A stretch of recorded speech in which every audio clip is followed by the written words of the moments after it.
Hello everybody, my name is Clantus and welcome to the Real Clantus tutorials with the noise of kids screaming outside. And this is Vlogtober 2022 day 30. Day 30 people. We are at the finish line. We literally can see it. It's about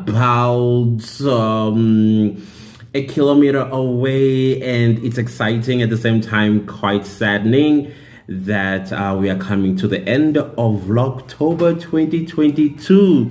The next one is in 2023. So without further ado, let me show you guys what I'll be doing. Okay, of course today is Sunday, and we know Sunday is my official day as well as story time. So this is the last story time of Vlogtober 2022. It's not like I'm not going to tell story times ever. It's just that in the month of October, during Vlogtober, I kind of like also included story times.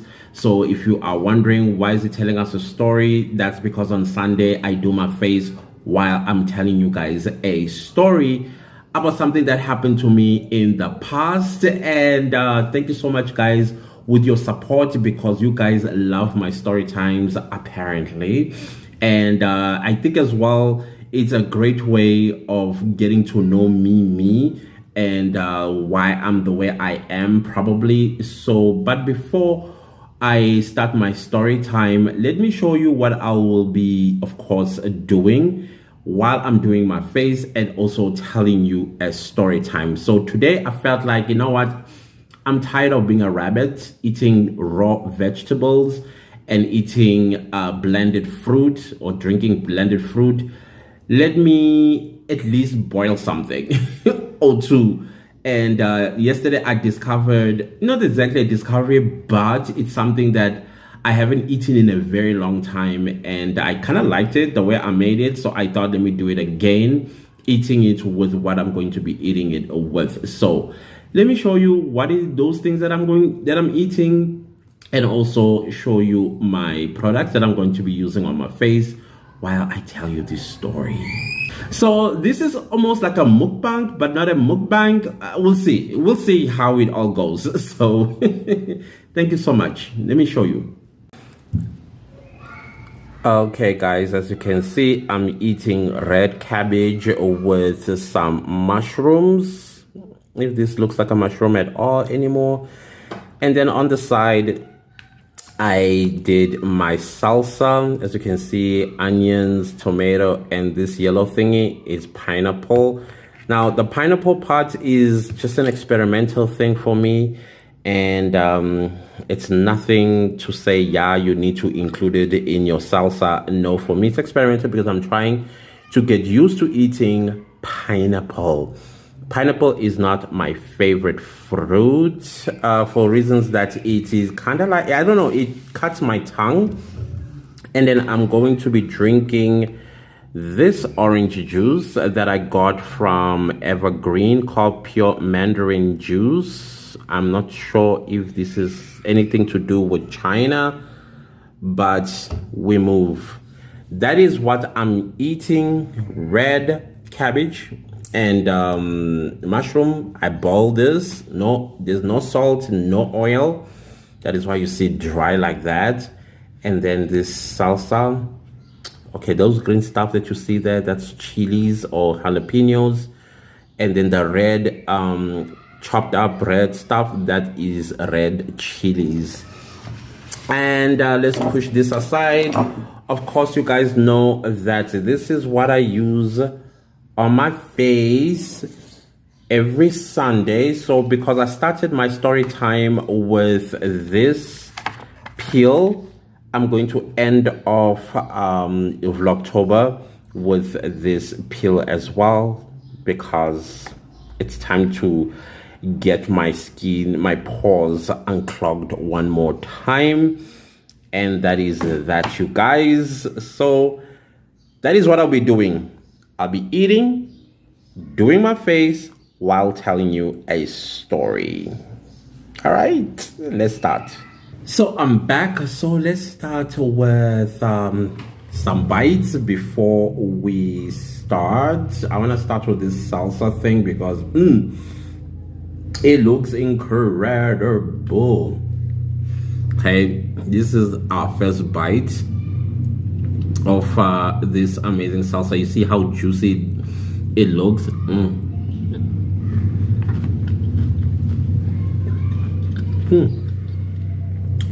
The jalapenos are so hot. And then comes in the pineapple juice and cools it down.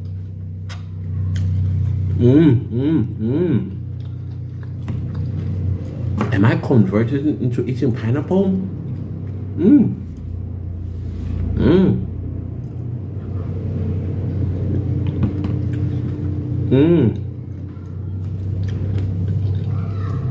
Why did I tell you about plastic dishes and plates?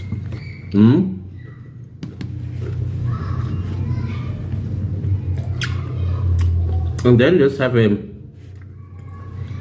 taste of this red cabbage, which is now purple, and mushroom.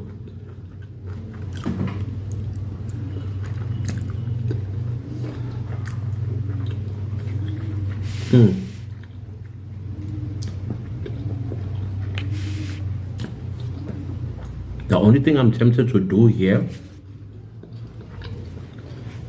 is add salt because it's so moist, especially the mushroom kind of captured the water, and as you take your first bite, the sponge kind of squeezes all that juice.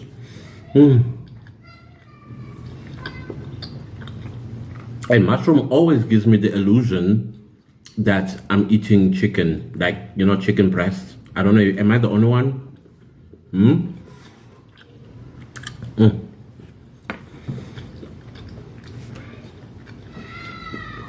What happens if I mix my salsa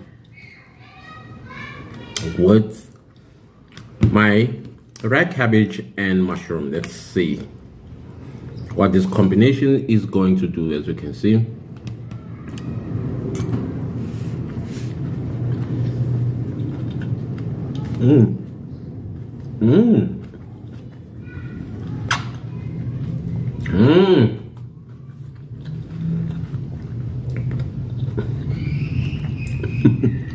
okay, it's either I am so hungry that this, what I'm eating, somebody else might be like, ew, or it really is nice. You know, when you're hungry, anything tastes nice.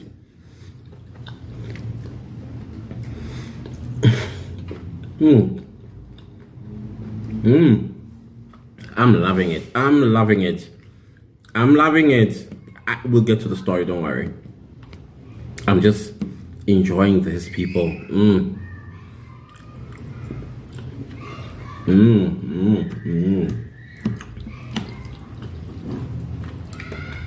Try make it and then come back to me.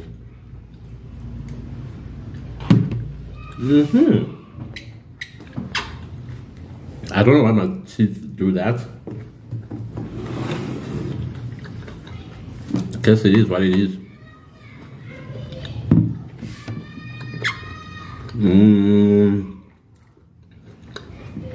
So today's story, guys, is about my first time outside of the country and how I got lost in Ivory Coast. Now, if you remember me telling you that your boy is a curious person. So when I was 16 years old in 1996, remember the church that I told you guys about?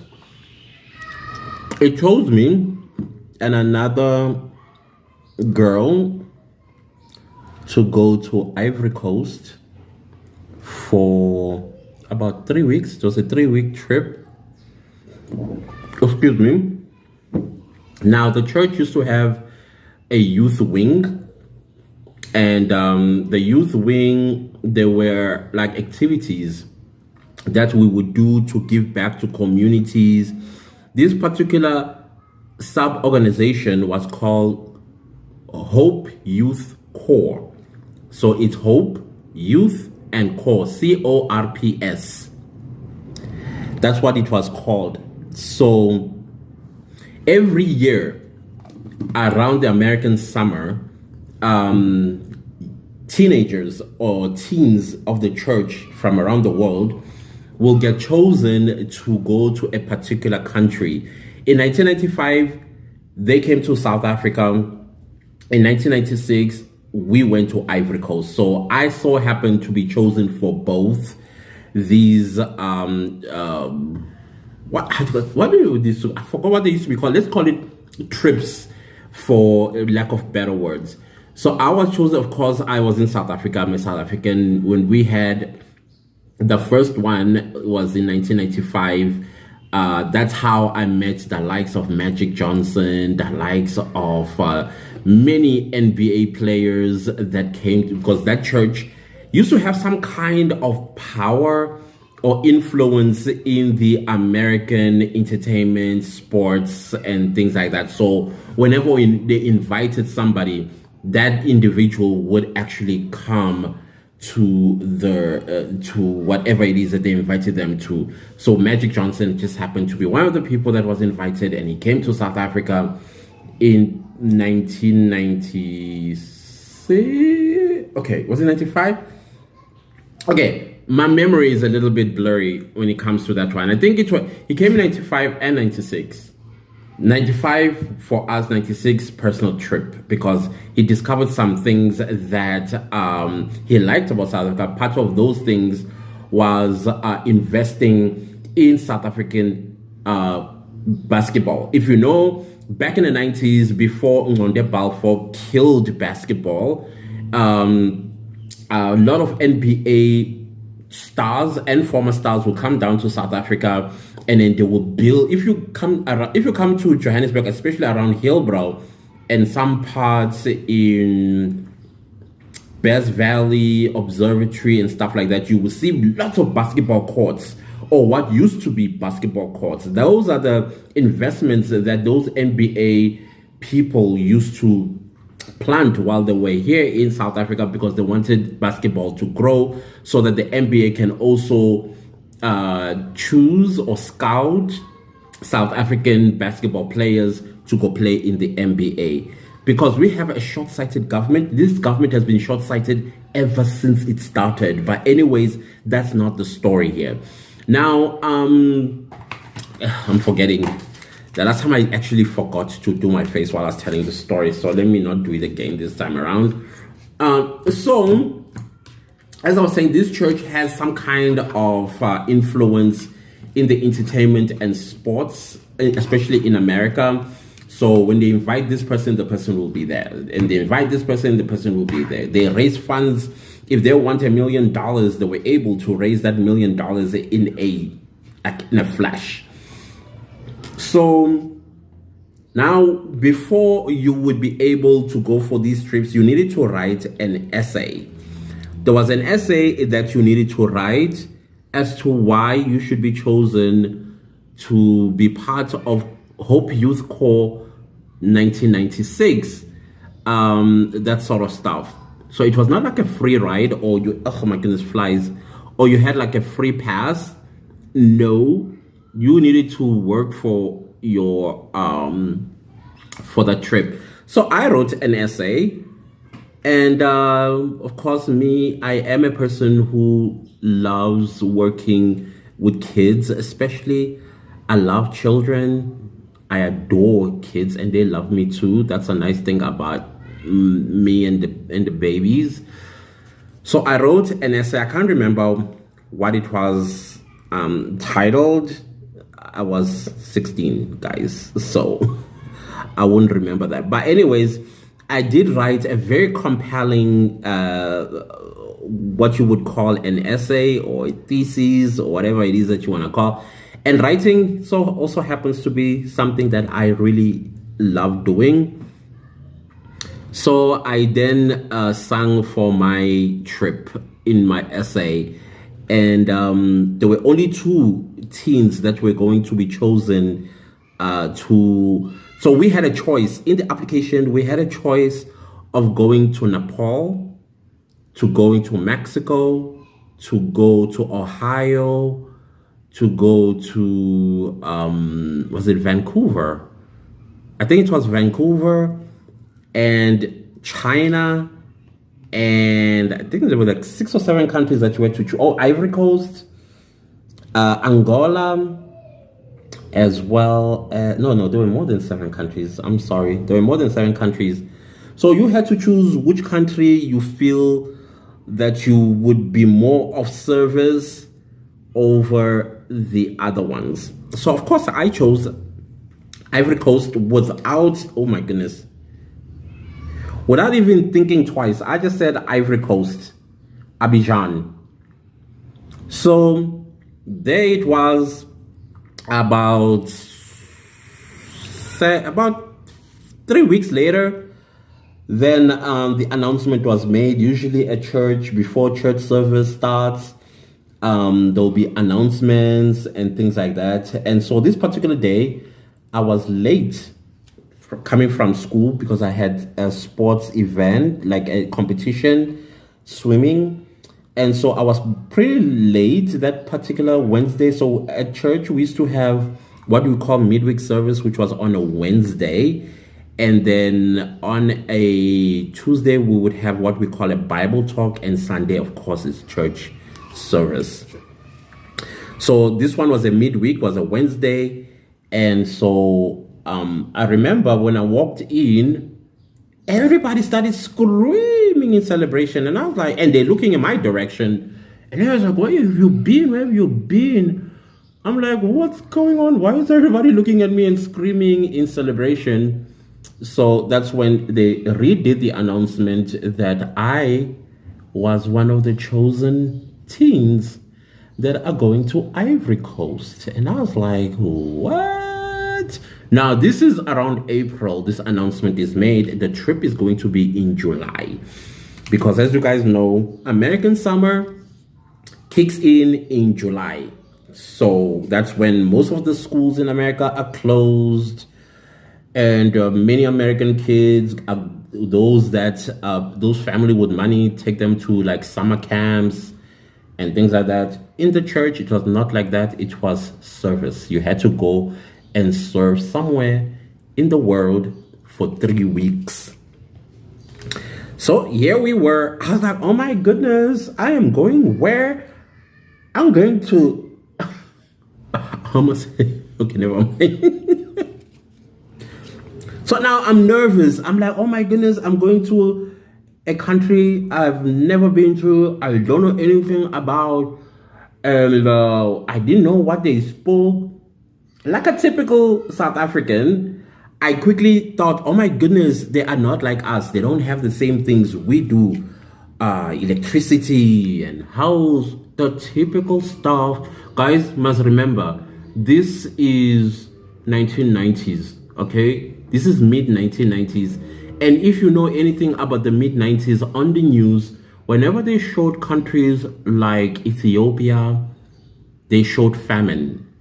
If you watch National Geographics at the time, anything that has to do with Africa was negative.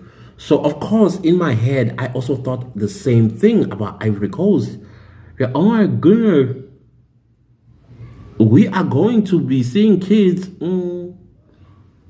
We are going to be seeing kids with flies on the mouth, and we are going to be in huts. Can you believe it? I thought we were going to be sleeping in huts.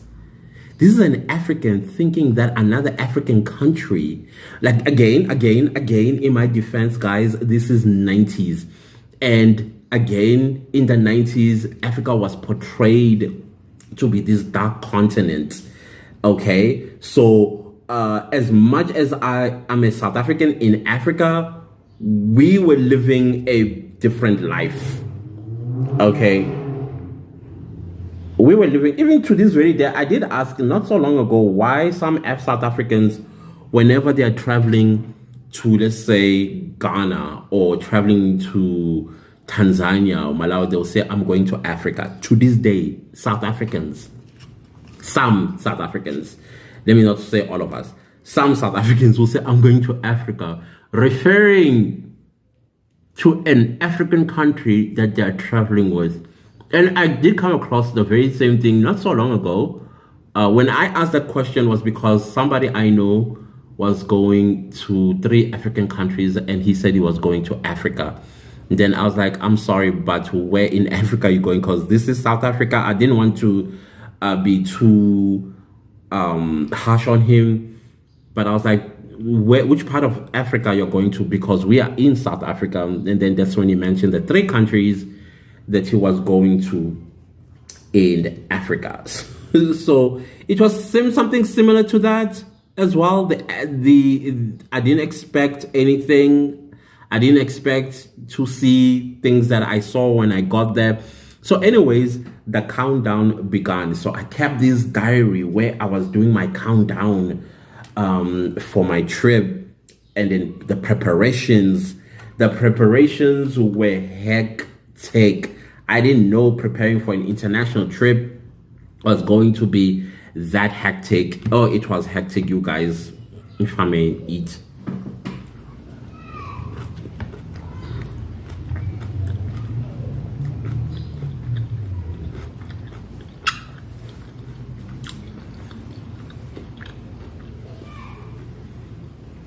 So the preparations were hectic. I had to get a passport. Back in the day, passport in South Africa was for free. Not this nonsense today where we have to pay for our citizenship. And so Shishili Zama Benchi at Home Affairs. This Home Affairs has always been this nonsense ever since then. So we had to sit there the whole day getting a passport. Eventually got my passport.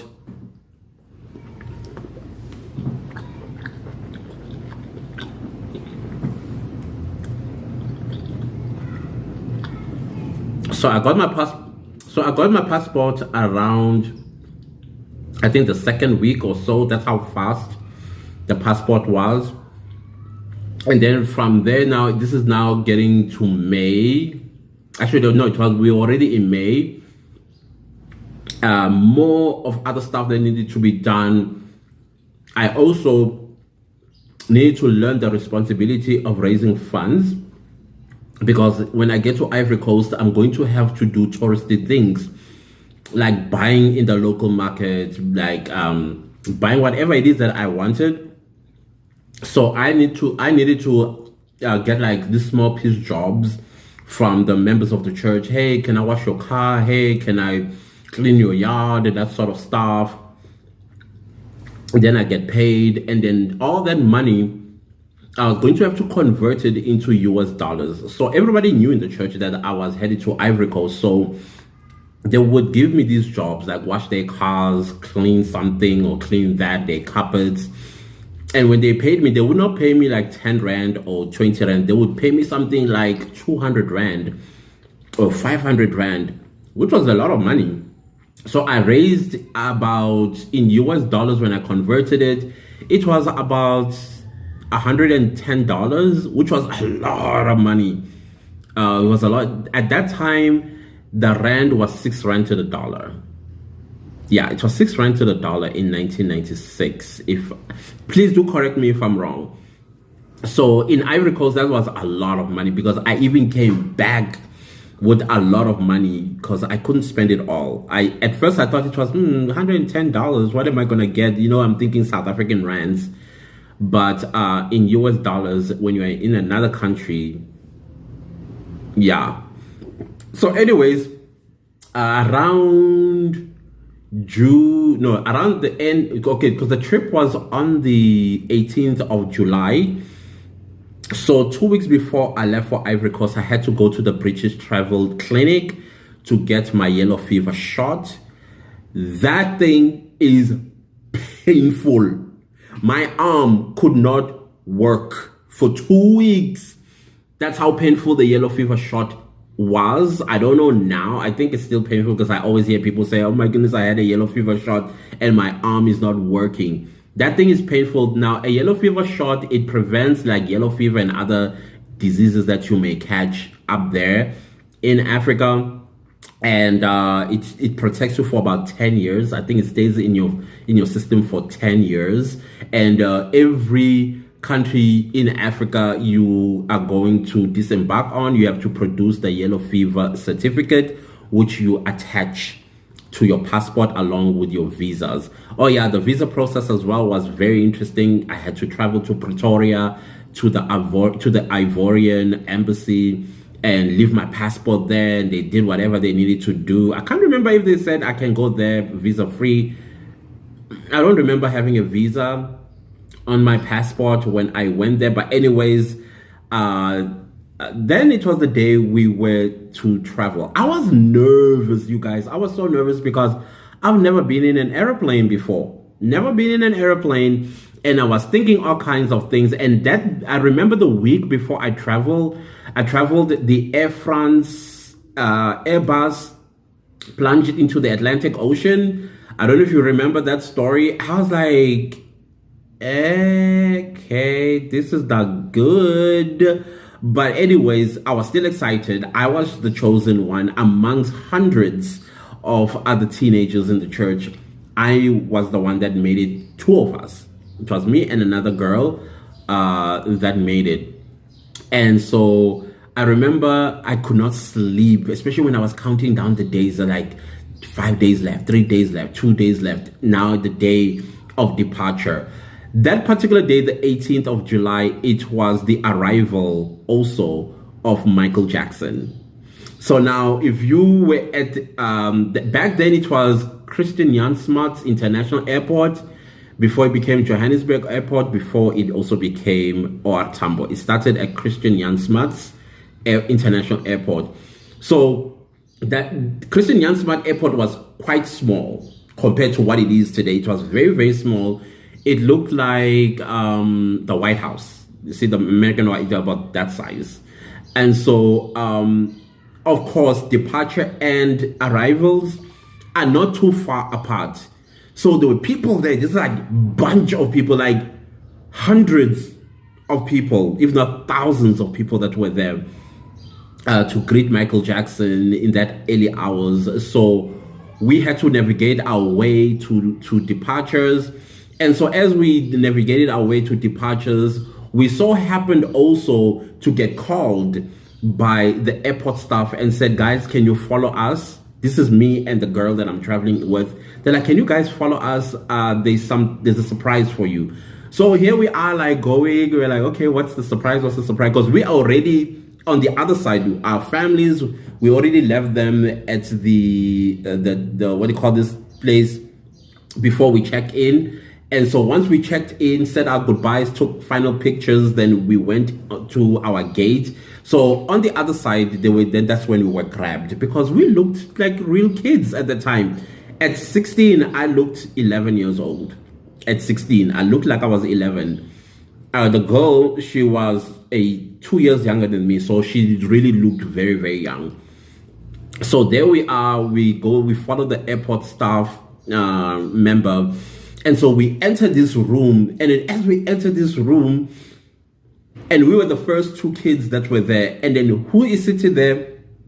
Michael Jackson himself, because he loves the children of the world. I froze. I was like, and I'm looking at this girl, she's like, big blue eyes. She was a blonde with big blue eyes. She's like, so now we're not sure. Do we jump? Do we scream? Do we go give him a hug? So he's the one who literally had to invite us to him, and he gave us hugs, asked our names. And so he's like, but while you are here, we told him that we are traveling to Ivory Coast and things like that. Michael Jackson didn't know where Ivory Coast was like, no, it's still here in Africa. It's another country. I think it's about 8-hour flight according to our ticket. And so so we had like a whole 10-minute conversation with Michael Jackson. And if you know as well, the 18th. Okay, I'm so sorry guys, I received a call from my boss. So yeah, anyways, let's continue. So a whole 10 minutes we're having a conversation with Michael Jackson. I could not believe that I was having a conversation with Michael Jackson. So the reason why it took so long, it was number one, we were quite early at the airport. We knew Michael Jackson was arriving in South Africa and there were going to be navigation problems into the airport.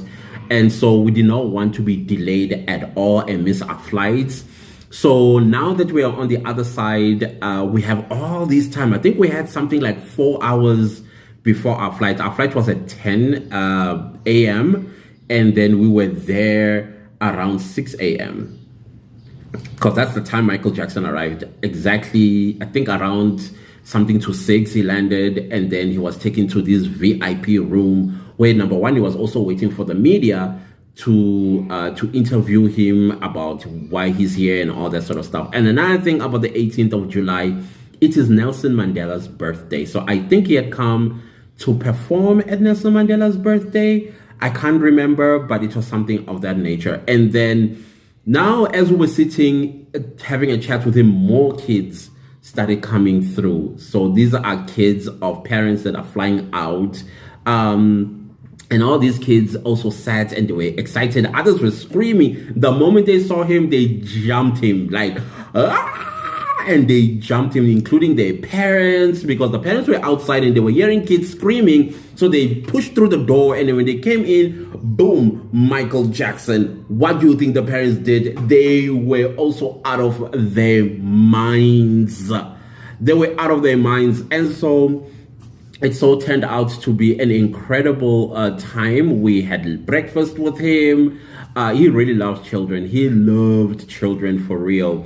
We had breakfast with him. Then the media started coming through. Then that's when we started leaving one by one. Then we went to our gate, and there our flight was. Air Afrique. Air Afrique. I don't know what happened to that airline, but it was green with white. The chairs were green with a unicorn kind of sign. If I remember, I will put the picture of it if I find it on the internet. And so I think it was a 737. I think it was a 737. So here we were in the flight. Now tell me why Clantus, who was told to drink his malaria pills every single day after meals, had forgotten to have his malaria pills that morning when he was traveling. And now I had to go under my seat in the flight and pull out my first aid kit and pull out a malaria about 2 malaria pill, and I popped them raw like that. The biggest mistake I have ever made, because the malaria pill was so bitter that even food I ate during the flight, I could not taste it. I could not taste it. For 3 days, my tongue was almost like numbed by that medication, all because I forgot to take my malaria pill. And I did not ask for water because I've never flown before, and I was not quite sure how to ask the flight attendant to get me a bottle of water or a glass of water or whatever the case is.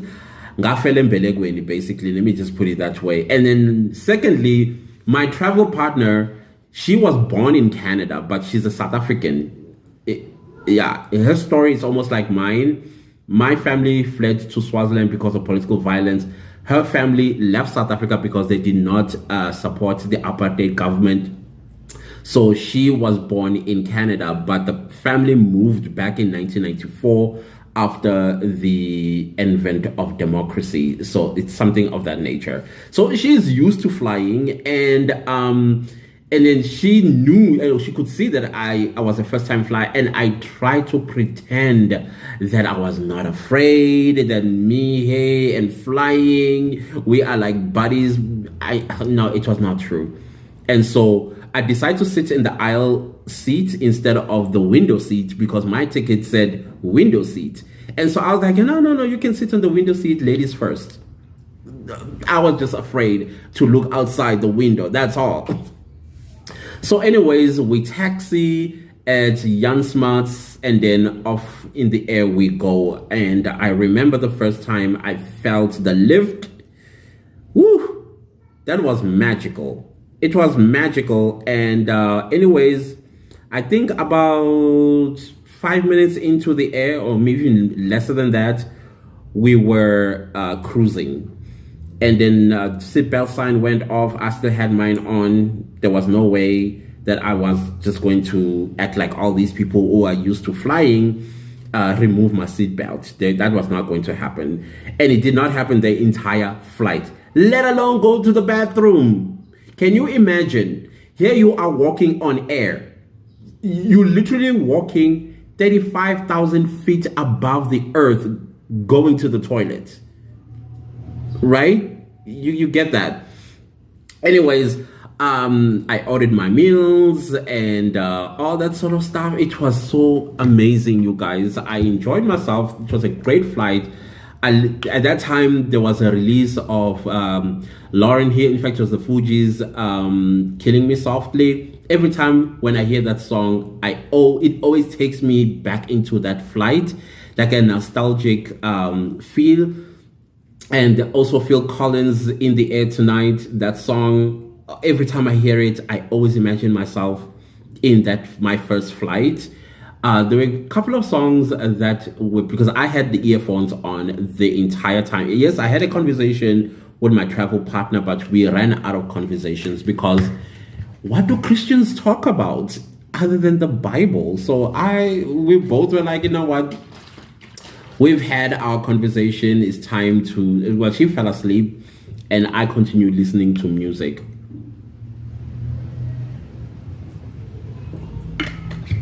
This juice is nice. It is so nice. Anyways, so I remember our first land was in Gabon. We landed in Gabon, offloaded and picked up some people. We were docked there for about 2 hours because apparently there was some storm that was taking place over the Atlantic Ocean, basically the route to Ivory Coast. So you see, Africa is like this. So we were going to go from Gabon and cross the Atlantic Ocean in that crescent. So we were going to cross the Atlantic Ocean all the way into Abidjan. So we had to wait for a while because the storm was in this crescent. So there was a storm there. So we had to wait for a while, and we couldn't get out of the flight. That's another thing I didn't understand. Why can't we get out? Then I figured it out myself that, okay, because we don't have the right documents to be in that country. But anyways, eventually we taxied, off we went, crossed the ocean, and we landed in Ivory Coast 2 hours late. 2 hours late. But you know what the funny part was? Even though it was in the evening, the sun was still out. The first thing that I saw as we were coming, approaching the airport, I started seeing buildings that looked like our buildings in Johannesburg. I was like, this is Ivory Coast? And as we get, because as you land, you do pass over the city of Abidjan, and then it's just beautiful from the airplane. It's gorgeous. I was like, wow, this is not what I expected. And then we touched down. The airport was very, very tiny, and so it's different from ours. The moment you get out of the plane, you have these taxi drivers coming to you, taking your bags. We had to fight them off, and then there was a language barrier at the same time. So eventually the people that had come to pick us up recognized us, and then we went into the transport that they organized for us, and we were taken to a Chinese restaurant because we arrived at dinner time. So when we arrived, Americans had arrived earlier in the day. French people had arrived sometime during the course of the day. Spanish, Dutch, as well as Canadians arrived about 3 hours before our arrival. So everybody was at the restaurant at this point, and the Chinese had arrived the day before. So we were the last ones to arrive in Ivory Coast. So we were taken straight to the restaurant. So when we went to it was a Chinese restaurant, I was not exactly hungry because we did have our meal. Because from Gabon to Ivory Coast, it's about an hour and a half flight. So every takeoff, there would be a meal served. So basically, that was our lunch. And so I was still full, not exactly hungry. I was starting to get hungry, but I was still full at the same time. But I needed to eat suppers because I didn't know what the arrangement would be once we get to the hotel, if we will be allowed to order room service, that sort of stuff. So we take him to the Chinese restaurant. When we get to the Chinese restaurant, everybody's sitting there. We get introduced. Hi, this is Clantis. And then, actually, I don't know if I should mention this girl's name. But anyways, let's call her Heather. This is Clantis and this is Heather from South Africa. Everybody claps hands and scream in welcoming us and all that stuff. We sit down. It's a beautiful Chinese restaurant, you guys. Very, very cute. All red with dragons, and the waiters, they're all Chinese as well, wearing Chinese traditional attires, greeting us the way Chinese greet each other. That was interesting for me to witness and to experience as well. So we sit down. I remember I sat next to an American guy by the name of Jeff. He's Jeff spelled with G-O-E. Is it P-H? No, with an F. Sorry. So it's G-O-E-F. Jeff. I think that's how it's pronounced. And so we were sitting and we were chatting, and then it was a buffet, you guys. Now, this dude loves meat. I love meat. And I saw a galore of meat on the table. Like, you could have absolutely anything and everything on the table. And there Clantis was. He runs, gets his plate. And on my plate is nothing but meat. I couldn't care less about the rice I saw. I didn't care less about the bread and all these other stuff that they had on the table. I just went for the meat. Fucking knife. I'm enjoying myself. So now you guys know how, like in restaurants, you would have waiters coming now and again to find out if everything is okay. Are you enjoying your meal? Is there something else they can get you? Blah, blah, blah. This Chinese lady comes to me and she'll say, nice food. And I'm like, yeah, very, very nice. Enjoying the frog. I'm like, at first I thought I'm hearing things. She's like, yeah, enjoy the frog. And I'm like, as in, she's like, yeah.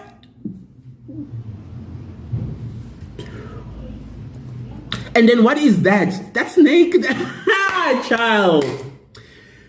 I could not hold whatever was in my stomach running to the toilet.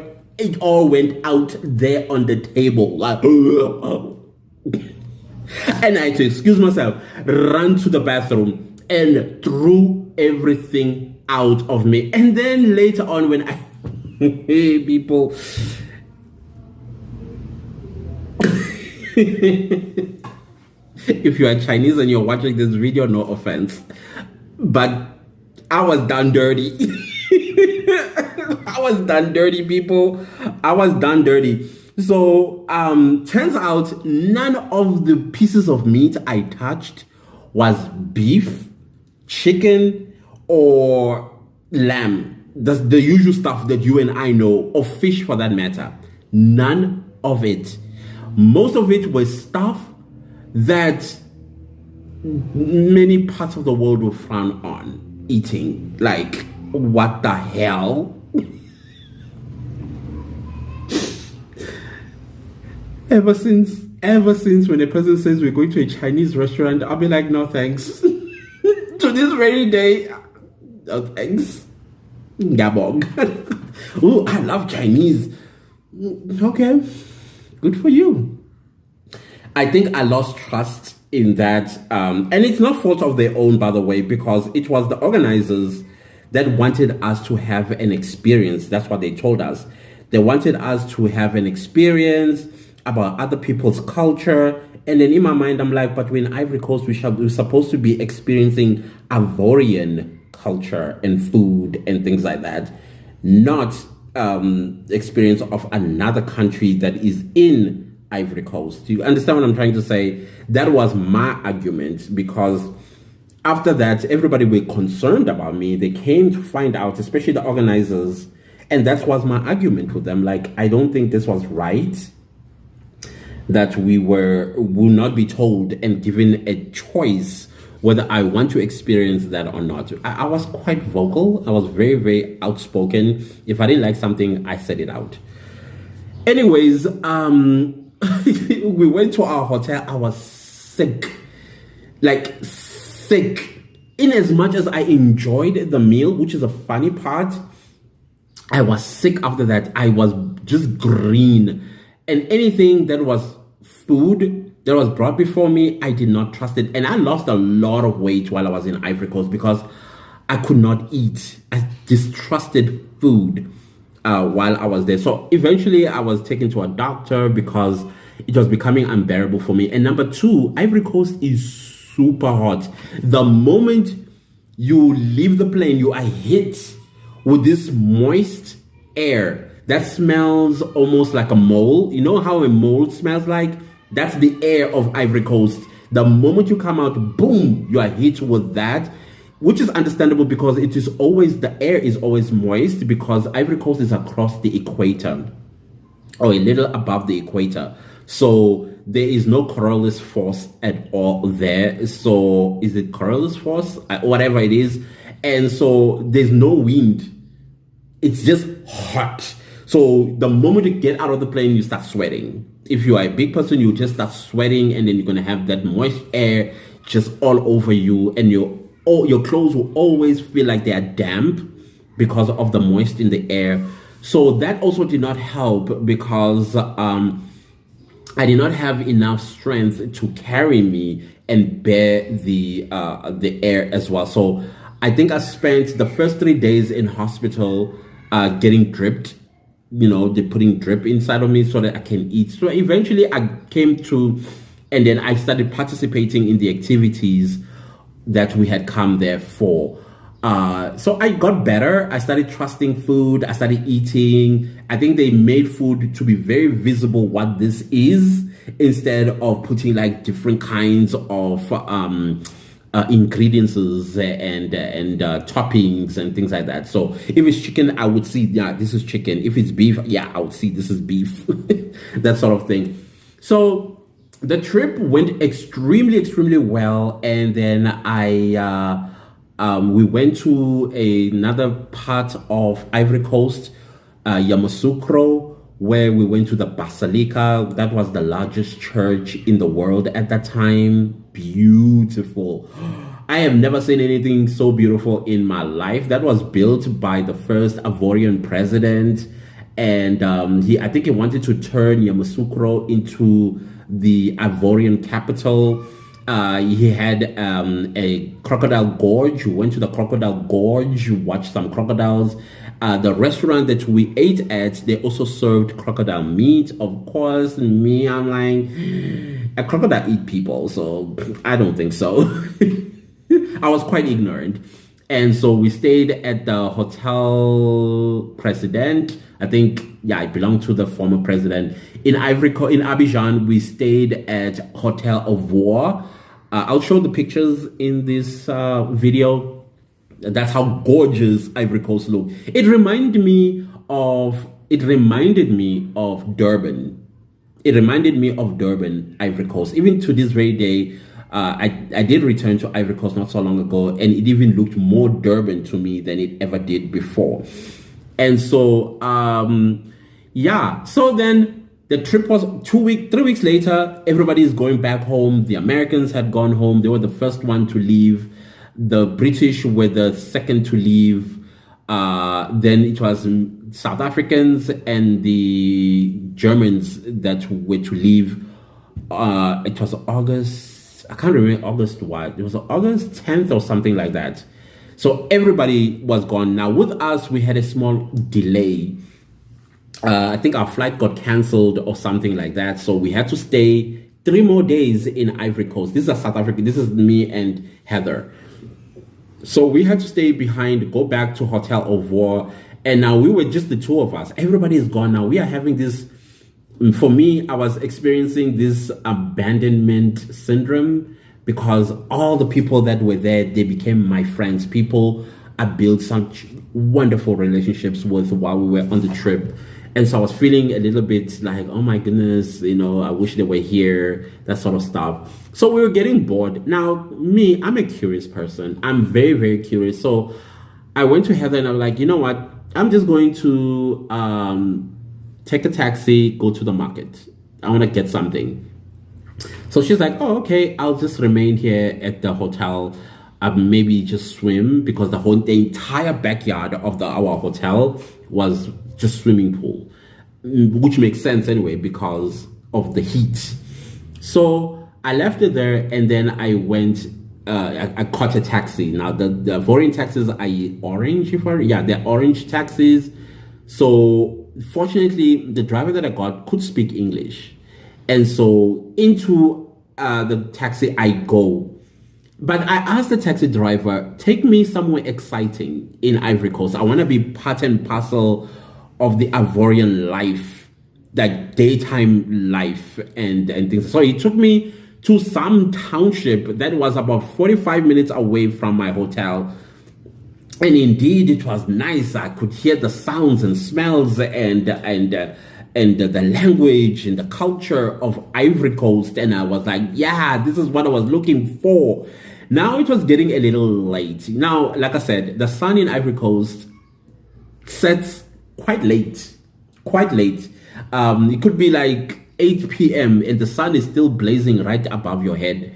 So I was like, okay, it's getting late. I need to get back to the hotel. Now, Clantis did not think that Ivorians don't speak English. Ivorians only speak French.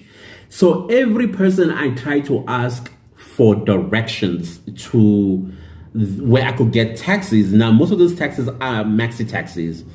Where am I going to find a maxi taxi? I'm going to the city.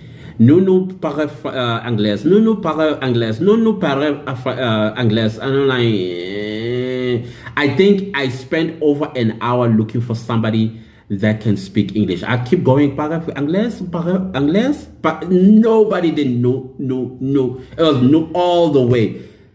Eventually, I get someone who says oui, and I'm like, oh, thank goodness. And I'm like, where can I get one? Now, what I did not know was I had already become a target for some unsavory characters because of me walking around asking. And of course, I'm not from there. I don't speak French. So they saw an opportunity. And in my pocket, I have $100.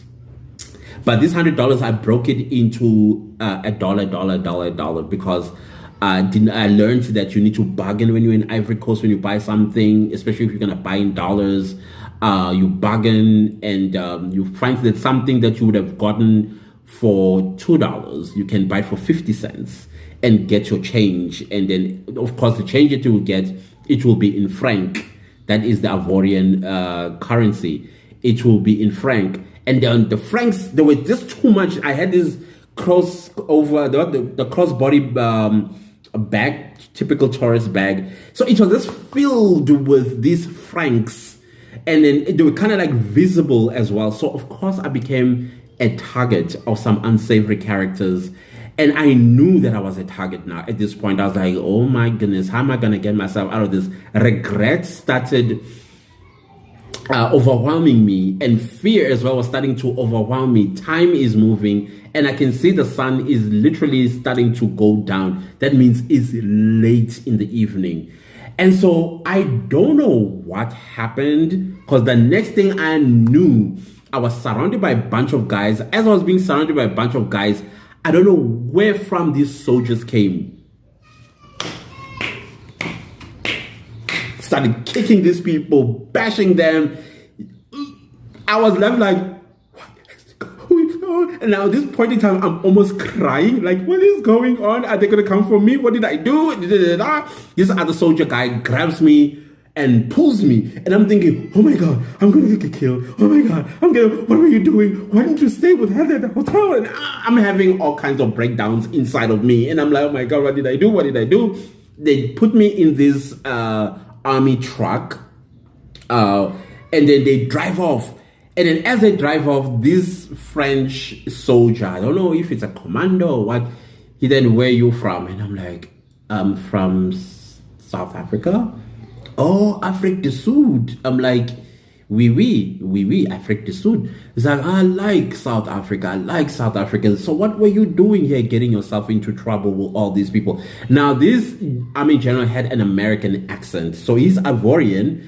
I think he grew up in America, came back to Ivory Coast, and then became a soldier or something like that. And so we spoke great. He's like, yeah, relax, there's nothing's going to happen to you.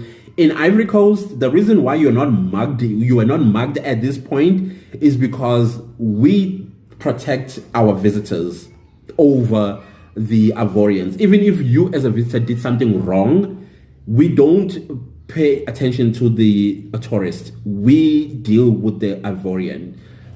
So I was like, but that's unfair. If I did something wrong to an Ivorian, I ought to be punished. He's like, nah, we don't do it like that.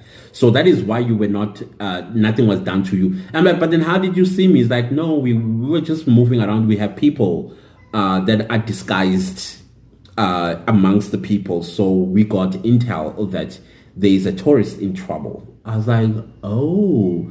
So you got ghosts, basically. It's like intelligence there. I don't know, they're collecting some kind of data. And then I think I may have asked one of them without knowing that they were the intelligence. And so then they call for backup, and then that's how I was rescued. So anyways, I was rescued, and then I was asked where I'm staying. I told them I'm staying in Hotel of War. They knew exactly where that was. And there I was arriving in a convoy of army vehicles at the hotel. And I remember vividly seeing Heather standing by the lobby, and she was like, what's going on? And guess who walks out of one of these? She was like, Clantis, what is happening? And I'm like, long story. And at this point in time, my eyes are filled with tears. The moment they were done dropping me off, I just burst out crying. Like, I was asking, basically the reason why I was crying is I was asking myself, what is wrong with you? What is wrong with you? Why would you do something like this? And Heather, she's like, what's going on? She's trying to comfort me and all that. I'm like, I think I made a mistake by leaving. I got lost, basically. She's like, I was wondering where you were, because I thought you were just going to the market, and the market from the hotel is not that far. It's literally 10 minutes ride. So now, why was I taking the entire day coming back? Because I left around 10 a.m. and I should have been back at least by 1 o'clock or something like that. But no, I was not back. And I'm like letting out the tears that rolled, and the outburst was relief more than anything. So then all that convoy of army vehicles started leaving the hotel. And then the guy said, next time, call us. Don't just do as you please. We'll get somebody to accompany you wherever you want to go. So they left me a card that I can call. In fact, they didn't leave. They gave it to Heather. They asked her, who is he to you? And then she said, no, this is my brother in Christ and stuff like that. So they gave her the card to give me in case I wanted to go out. And did I not abuse them? Because I wanted to go here, I wanted to go there, I wanted to go to the beach, and they were driving me, these guys.